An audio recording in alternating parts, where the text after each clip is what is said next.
Welcome everyone. Today, this is the Educators Forum, and our topic is basically the world is looking at evaluating the quality of higher education, and what kind of assessments are we making in order to validate that the individual has the knowledge and the skills to apply in the real life setting. So for him, another question is, how does pre and post-test assessment tools evaluate students based on the individual, based on the group activity, in the healthcare, in the classroom, and in the distance learning environment? Well, the pre and the post-test is an assessment tool to evaluate the student learning, and it measures the cognitive domain of learning. So on the individual level, it assesses the student's progress in the class. The tool can be used also on the group level in synchronous and asynchronous environment. It is effective in testing previous learned knowledge and content of the class and the materials, as well as, it's an effective tool definitely not just in the classroom but on a group setting as well. And so the difference in the test scores from the pre and the post-test can demonstrate an increase in the knowledge. Perfect. Yeah. Good, So the good. tool definitely was appropriate for, let's say, Dr. Rankin and Joe Anton, because they do speak fluent English. So in healthcare, the tool can assess the learner's knowledge and show that growth of the subject matter. So, Good. it also can determine if the objectives of the class are met too as well, or if it needs to be improved or modified. Good. How about journaling? Did it address all the different areas? Absolutely. Journaling was one of the tools that worked best for, Olga and for Maria, because it allowed them both to be able to express themselves in a manner where they're able to use their own words to say what they feel, what they think about the whole sexual harassment module that we had offered for them. It allowed them to be able to, we can use it in a classroom setting, we can use it as an individual, we could use it synchronous, asynchronous, because it's the student writing in their own words, their own experience about the whole education for the sexual harassment that we have. So, And I agree with you, Sandra, because it allows the student to explore their own attitudes on the situation. exactly. And it allows the teacher to understand where their backgrounds are and where they're coming from. Absolutely. Absolutely. Yeah, just like for Martha comes from the Midwest, and I felt that there was a lot of bias. She could have been the person who was the victim, who never stood up.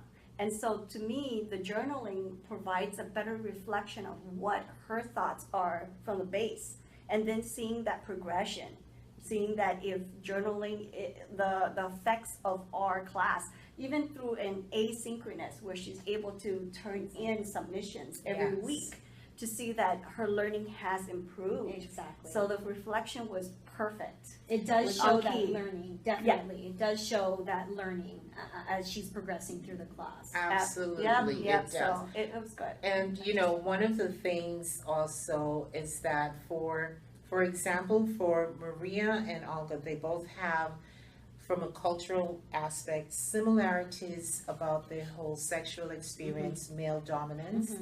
So this would be, journaling offered a wonderful tool for the facilitator to use to gauge exactly where they're thinking, so they can really express themselves without having to be concerned about, is it right or wrong? This is their feeling about it, what they think sexual harassment. Honesty. Exactly. So, Exactly. very good, thank you, that was a perfect answer.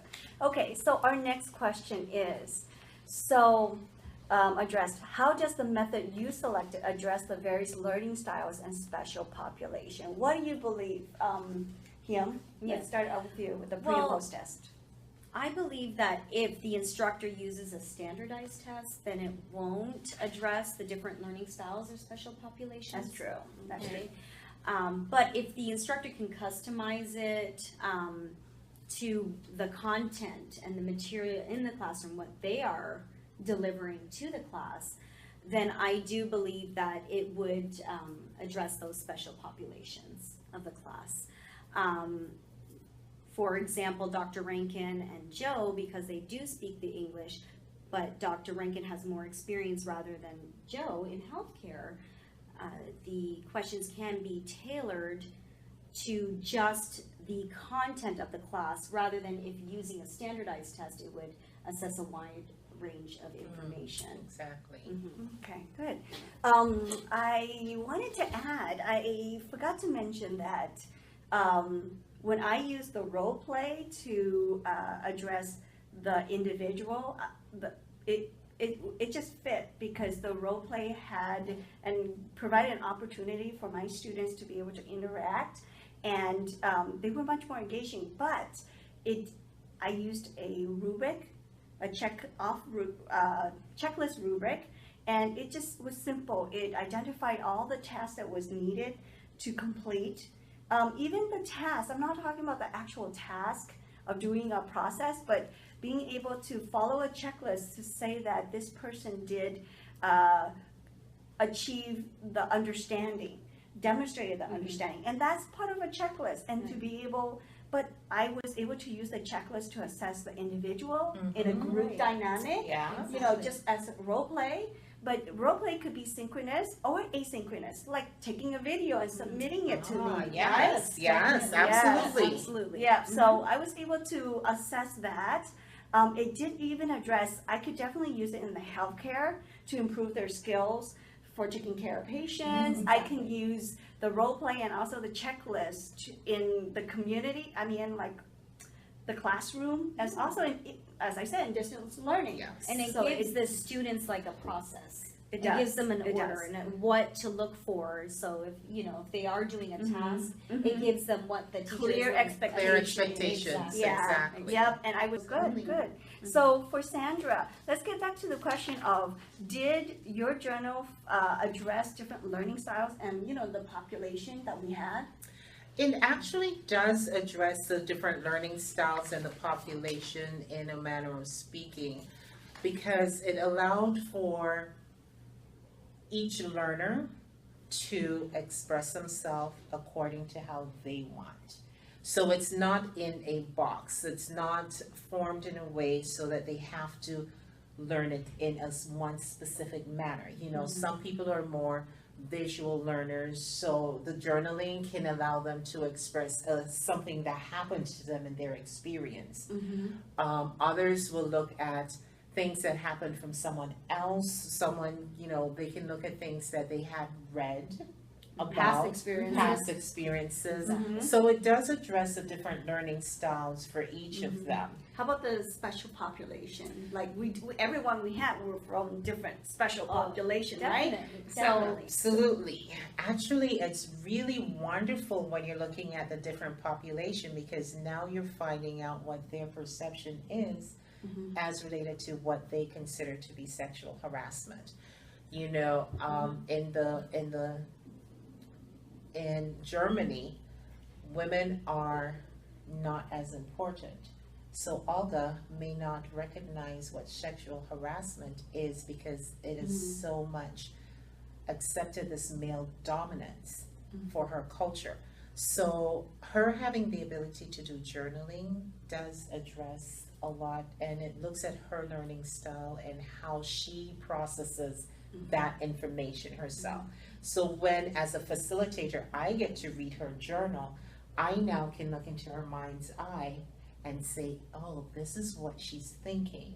You know, sexual harassment is, I can address that based on what she's given me. Good, good. I felt with the role play and using the metric, the rubric checklist, sorry for that, but I felt that it allowed the opportunity for the individual, the kinesthetic. It addressed the kinesthetic. It helped people where they're able, Hands-on. hands-on. Some people are learning that way. The role play also helped people who prefer to problem solve. You know, it addressed, that's a learning style. Some people like to be able to give a problem so they can learn from it, But to not solve it. right, and not only problem solve, but they're doing it in a relaxed environment. That's true, and it's in a safer environment. Exactly. But I believe this is our last question is, do you feel the assessment method that you recommend can be used to assess higher order thinking skills for the different students in the sexual harassment class? Well, okay, the pre and post method of the evaluation supports the student learning and reinforces previously learned information. It can measure how much the student has learned after having that class, either, the training module or an online module, as well as in class. It assesses the knowledge transfer and supports the teaching and learning process. So there is a higher order of thinking that the students are applying on the test based on the level of the question that is being asked. So definitely, to answer your question, yes, there is definitely a higher order of thinking on the pre and post test. The student can apply their knowledge in the clinical setting too as well. Sexual harassment class requires the student to learn what constitutes sexual harassment, how to file a complaint, and how to maintain that privacy, during the whole process. The importance So, of the it. importance of it. So with this class, they can apply that knowledge in a real life situation. Yeah. A role play was an interactive learning. It's assessing the learner's application process. It also deals with, did they develop real life cognitive skills, and did they have the psychomotor domains? Right? That's where journaling comes in, where they're able to now write about that whole application. Are they able to recognize it? I can see them writing about their experience and making sure that they're displaying, I know what to do. I can write and tell you what it is that I'm supposed to do. So I can role play it. I can do a test on it to say, yes, I know the answers. But now let me see what else you're thinking on a What's more up there? personal level where I don't control what you have to say. So absolutely, I do agree that it does help with the higher order thinking, because I can ask very specific questions.